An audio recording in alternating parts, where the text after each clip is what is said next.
Continues now 4 days until the start of hurricane season. St. Pete not taking any chances here either. City leaders say they've learned a lot from last year's storms and they're making changes now to get ready. Yeah, and the changes could make a big difference, especially if this season is as active as forecasters are predicting right now. 10 Tampa Bay's Nick Valturo is live for us in St. Pete this morning with what's being done ahead. With just 4 days out from storm season, Nick, what's in store?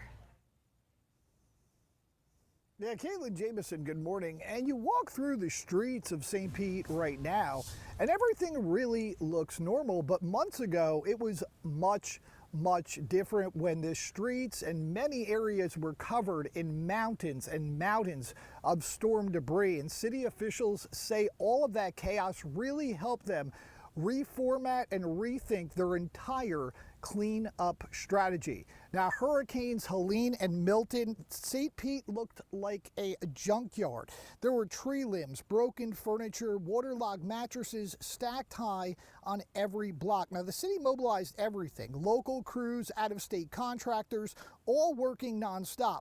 But here's what they learned. People didn't want to wait. They wanted to help. So now the city's adding more drop-off sites, giving residents a place to take that debris themselves without having to wait for a truck to show up.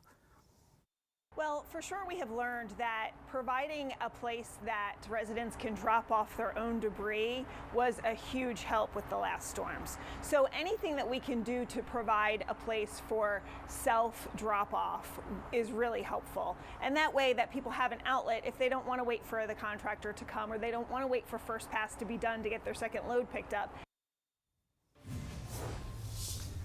And the city certainly isn't going to wait for the next storm. They're educating residents right now. And one of the big things is getting those contractors on standby, making sure everyone is ready for when that next storm hits. And coming up at 6, we will tell you why it is so important to have those relationships and why it's not just about hitting the gas when that debris starts piling up and what it takes to get those contractors out on the road.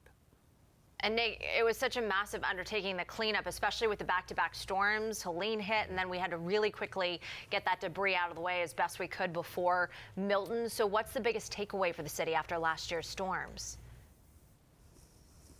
Yeah, absolutely, Caitlin. You think about it, it's such an unprecedented situation, right? Back-to-back hurricanes and really not a lot of time to operate in that window. But really what the biggest difference is right now is it's built on speed. Now, one of the big things is the city says they have managed to have those relationships, they have those contractors on standby, they have drop sites already mapped out, but really most importantly is being able to forge those relationships with those outside contractors when the city staff is taxed. That way they can be able to get them out on the road and help out with that storm cleanup.